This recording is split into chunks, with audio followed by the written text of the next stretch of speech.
예수님께서 붙잡히셨습니다. 가룟 유다가 사람들을 데리고 와서 누가 예수님인지 지명해 주었고 예수님은 순순히 붙잡히게 되십니다. 제자들은 다 도망가죠.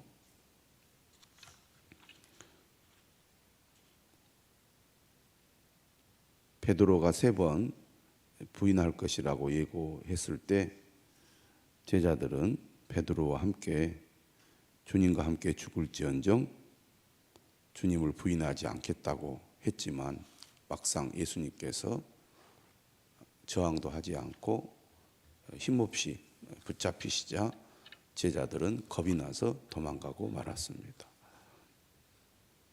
인간의 의지가 얼마나 약한지 잘 알 수가 있습니다. 오늘 예수님께서는 잡은 자들에 의해서 끌려가지요. 대제사장 가야바에게로 갑니다. 거기 서기관과 장로들이 모여 있습니다.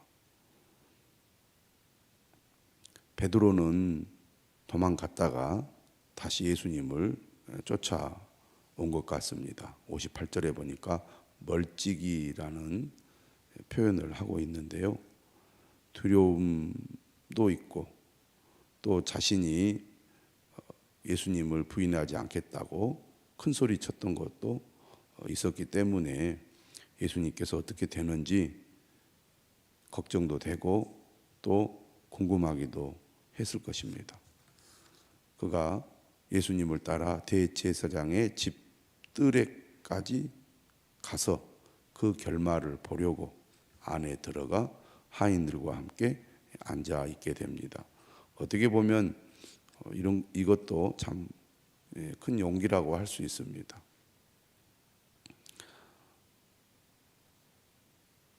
대제사장들과 온 공회가 예수님을 죽이려고 그를 칠 거짓 증거를 찾게 되죠.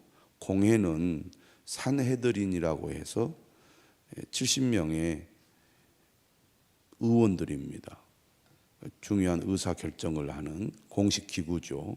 온 공회라는 표현은 70명의 모든 산헤드린 회원들이 다 모인 것은 아닌 것 같고 아마 그들의 대표가 모이지 않았나 싶습니다. 본래 중요한 안건을 처리할 때는 밤에 모여서는 안 됩니다. 그들의 어떤 규칙에 의하면 밤에 모이면 안 되는데 지금 명절을 앞두고 다급하게 그들이 예수님을 처리하기 위하여 밤에 모인 거죠. 일단 증거를 찾아서 예수님을 죽일 수 있는 근거를 마련하기 위해서입니다. 그렇게 해서 날이 새면 재빨리 로마를 압박해가지고 예수님을 사형에 처하게 하려고 그들이 이렇게 깊은 밤중에 모여서 예수님을 칠 거짓 증거를 찾게 되는 거죠. 60절에 보니까 거짓 증인이 많이 왔지만 그것이 예수님을 죽일 만한 특별한 증거가 되지 못했던 것 같습니다. 없는 죄를 찾아서 만들려고 하니까 얼마나 또 힘이 들었겠습니까? 그런데 이제 후에 2사람이 와서 이렇게 얘기를 하죠. 이 사람의 말이 내가 하나님의 성전을 헐고 사흘 동안에 지을 수 있다 하더라. 예수님께서 이 말씀을 누구에게 했습니까? 제자들 앞에서 했잖아요. 그런데 이 말을 들은 다른 사람들도 있었던 거죠. 예수님께서 이 말씀을 하신 본 뜻을 이해하지 못하고 그저 예수님이 하신 그 말씀을 문자 그대로 전달을 하고 있습니다. 문제는 예수님께서 이런 거짓 증언에 대해서 아무런 답도 하지 않으셨다는 것입니다. 자신을 변명하거나 변호하는 어떤 발언도 하지 않고 침묵을 지켰다는 거죠. 대제사장이 묻죠. 아무 대답도 없느냐? 이 사람들이 너를 치는 증거가 어떠하냐? 하지만 여전히 예수님은 침묵을 지키셨습니다. 거짓 증언에 굳이 답변할 이유를 찾지 못한 거죠. 사람이 누구에겐가 모함을 당하고 공격을 당하면 자신을 지키기 위해서 변호하거나 또 반박하는 말을 하게 되는데, 예수님은 자신이 가야 하는 길이 무엇인지 알았고, 또 어떤 말을 한다 할지라도 그가 가는 길이 취소가 되지 않는다는 것을 예수님은 너무나 잘 알았기 때문에 어떤 면에서는 매우 담담하게 예수님은 지금 이러한 상황을 맞이하고 있는 것입니다. 그러자 대제사장이 물었어요. 내가 너로 살아계신 하나님께 맹세하노니 네가 하나님의 아들 그리스도인지 우리에게 말하라.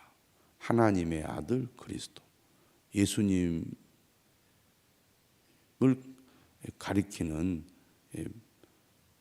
정확한 호칭이라고 할 수 있겠죠. 네가 하나님의 아들 그리스도인지 우리에게 말하라. 그러자 예수님이 뭐라고 했냐면 네가 말하였느니라. 예수님께서 자신이 누구인지에 대한 대제사장의 주장에 그가 그것을 수긍하고 받아들였습니다. 그런데 예수님은 그것으로 끝나지 않았어요. 그 다음에 이런 얘기를 해요. 그러나 내가 너희에게 이르노니 이후에 인자가 권능의 우편에 앉아 있는 것과 하늘 구름을 타고 오는 것을 너희가 보리라. 이렇게 예수님이 답변을 하자 대제사장이 자기 옷을 찢었습니다.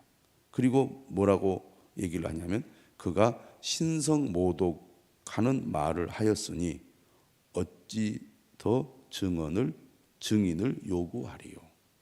이것으로 충분히 예수님을 사형에 처할 증거가 된다는 것입니다. 신성모독은 사형죄에 해당하거든요.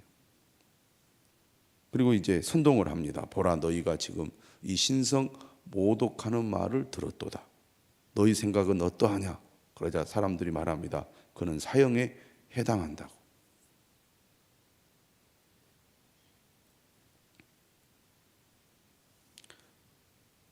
다시 63절 이하의 말씀으로 돌아가서 보면 하나님의 아들 그리스도라는 표현 자체가 신성모독이 되는가라고 할 때 그렇지 않을 수도 있습니다. 왜냐하면 하나님의 아들 하면 우리는 신성을 가진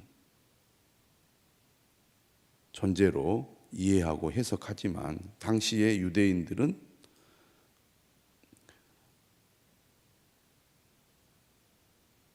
다윗 왕과 같은 그런 왕을 하나님이 보낸 아들로 그렇게 여기기도 했습니다. 또 그리스도도 마찬가지죠. 인간이면서 이스라엘을 구원한 특별한 존재로서 그들은 하나님의 아들이라든지 그리스도라는 표현을 사용하기도 했다는 것입니다. 그렇다면 직접적으로 대제사장으로 하여금 신성모독이라는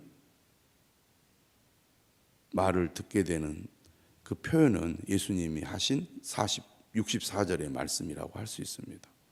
인자가 권능의 우편에 앉아 있다. 권능의 우편이란 것은 하나님 우편이거든요. 그러니까 하나님 우편에 앉아 있는 존재는 특별한 존재입니다. 신적인 존재라는 거죠. 또 하늘 구름을 탄다. 구름을 타는 존재도 하나님이십니다. 그러니까 이러한 예수님의 표현이 사실은 신성을 모독하는 말이라는 얘기죠. 예수님의 이 말씀의 뜻은 매일 성경은 이제 이렇게 설명을 했지만 이제 이 말씀이 시편 110편 1절과 다니엘 7장 13절을 인용한 답입니다. 이후에 인자가 권능의 우편에 앉아 있는 것과 하늘 구름을 타고 오는 것을 너희가 보리라 그랬거든요. 이것은 최후의 심판 때에 지금 예수님을 거짓 증거로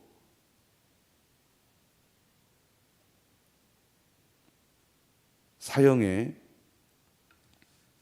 판결을 내린 이 지도자들이 나중에 심판의 때 예수님이 다시 오실 때 그들이 이러한 사실들을 알게 되고 목격하게 될 거라는 것이죠.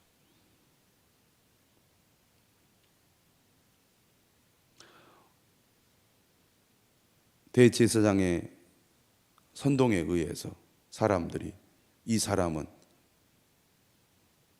사형죄에 해당한다고 말을 하게 되자 사람들이 흥분하게 됩니다. 유대인들은 하나님의 이름조차 부르는 것을 신성모독으로 여겼습니다. 그런데 예수님이 자신이 하나님이라고 주장을 하니까 그들이 분노를 하게 됩니다. 사람은 이 뭐라 그럴까요? 군중이 흥분을 하여 저 사람이 악하고 나쁘다고 얘기를 하게 되면 흥분하고 그것에 의해서 어떤 과격한 행동을 하게 됩니다. 그게 이제 67절에 나오는 거죠. 이에 예수의 얼굴에 침 뱉으며 주먹으로 치고 어떤 사람은 손바닥으로 때리며 이르되 그리스도야 우리에게 선지자 노릇을 하라. 너를 친 자가 누구냐. 군중 심리에 의해서 분노가 폭발이 되어가지고 예수님에게 막 심한 폭행을 저지릅니다. 그리고 예수님을 막 조롱하고 비난하기까지 하죠. 오늘 우리가 사는 이 시대에도 누군가 타겟이 되어서 그 사람이 나쁘다고 지목을 받으면 사람들은 사실 여부를 자세히 확인하지 않고 그를 비난하고 공격합니다. 그리고 곁에 있으면 막 폭력을 행사하죠. 인간의 심리가 예나 지금이나 다를 바가 없는 것 같습니다. 중요한 사실은 예수님은 이러한 상황 속에서 매우 당당하고 그리고 전혀 두려워하는 마음이 없다는 사실이죠. 이러한 예수님의 모습과 그리고 몰래 숨어서 예수님이 어떻게 되는지 지켜보던 베드로가 대조가 되고 있습니다. 69절에 보니까 바깥들에 앉아있던 베드로에게 한 여종이 말합니다. 너도 갈릴리 사람 예수와 함께 있었도다. 사람의 눈이 참 특별하죠. 많은 사람들 속에서 그 사람을 알아보는 사람들이 있다는 얘기입니다. 예수님께서 예루살렘 성에 입성했을 때 예수님 주변에 제자들만 있었던 게 아닙니다. 예수님을 따르던 여러 무리들이 있었고 또 수많은 사람들 속에서 또 예수님과 주변 사람들을 지켜보는 사람들도 있었을 것입니다. 그런데 그 가운데 그것을 분별해서 저 사람이 예수님과 함께 있었던 사람이다라고 알아보는 사람이 있었다는 게 또 신기하지만 일상에서 우리가 있을 수 있는 그런 경험이라고 하겠습니다. 용케 알아본 거죠. 너도 갈릴리 사람 예수와 함께 있었다. 그러자 베드로는 본능적으로 모든 사람 앞에서 부인합니다. 나는 네가 무슨 말을 하는지 알지 못하겠노라. 이것도 우리가 흔히 경험하는 것입니다. 우리 스스로도 이런 경험들이 있지 않습니까?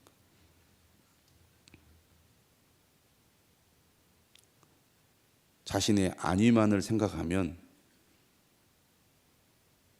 본능적으로 이런 거짓말을 하고 자신을 보호하려는 행동을 취하게 되죠.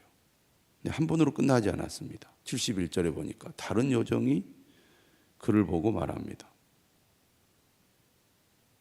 베드로가 여종의 말을 듣고 지금 자리를 이동했어요. 앞문까지 나갔습니다.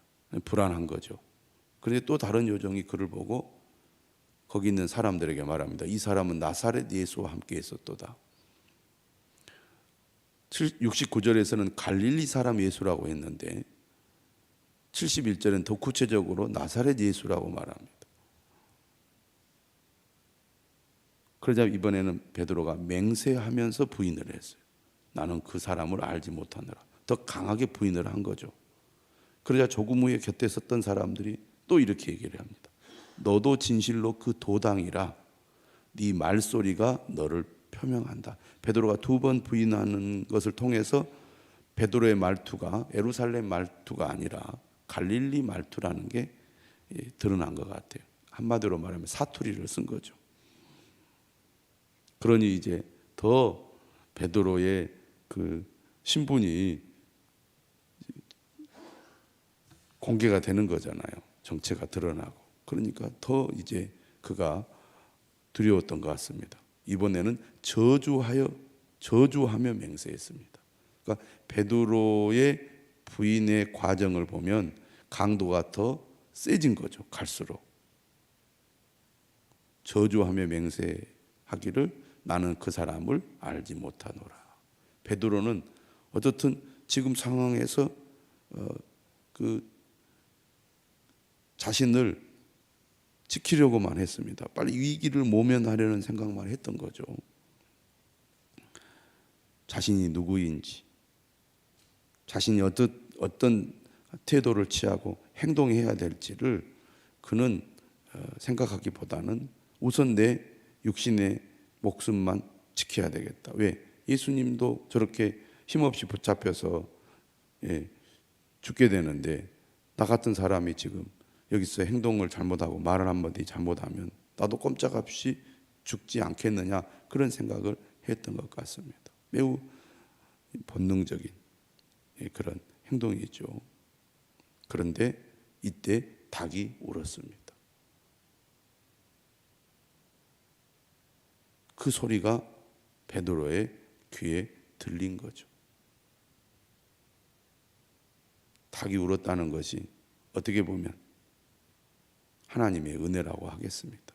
그 소리가 베드로의 귀에 들렸다는 게 은혜입니다.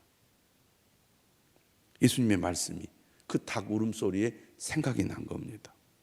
그는 두려움 가운데 예수님께 자신이 했던 말이나 예수님께서 자신에게 한 말이나 아무 생각이 없었던 것 같아요. 두려움에 사로잡히면 하나님의 말씀이 기억나지도 않고 생각나지도 않고 들리지도 않는 거죠. 그런데 닭 울음소리에 그가 정신이 번쩍 든 겁니다. 예수님의 말씀이 생각이 난 거예요. 그래서 어떻게 됩니까? 밖에 나가서 심히 통곡하게 됩니다. 이것이 은혜지요. 가룟 유다와 베드로가 여기서 갈라집니다. 베드로는 닭 울음소리에 예수님의 말씀이 생각났고 자신이 얼마나 말로만 큰 소리 친 참 형편없는 사람이라는 것을 그가 깨닫게 된 것입니다. 그래서 진정으로 그가 자신의 잘못을 뉘우치고 또 통곡하게 된 거죠.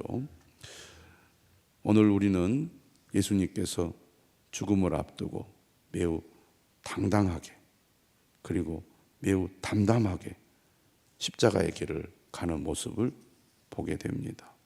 예수님은 자신이 이 땅에 왜 왔고 무엇 때문에 이 길을 가야 하는지를 분명히 아셨기 때문에 이 길을 당당하고 담담하게 가실 수 있었을 것입니다. 하지만 베드로는 자신의 안위만을 생각했기 때문에 두려움 가운데 예수님을 3번이나 부인하고 말았습니다. 예수님은 베드로가 이렇게 될 줄을 알고 계셨고 예고하기까지 하셨죠. 왜 예고하셨을까요? 비록 베드로가 넘어지지만 그가 다시 돌이킬 것을 예수님은 아셨고, 또 이러한 그의 돌이킴을 통하여 더욱 주님께 쓰임받는 사람이 될 것을 예수님은 내다보셨기 때문입니다. 우리 또한 베드로처럼 넘어질 때가 있지만 회개하고 돌이켜 주님을 위해 헌신할 수 있음을 믿습니다. 우리를 긍휼히 여기시고 우리를 포기하지 않으시고 다시 우리를 일으켜 세우시는 주님의 은혜를 기억하고 감사하는 저와 여러분들이 되시기를 주님의 이름으로 축원합니다. 기도하겠습니다.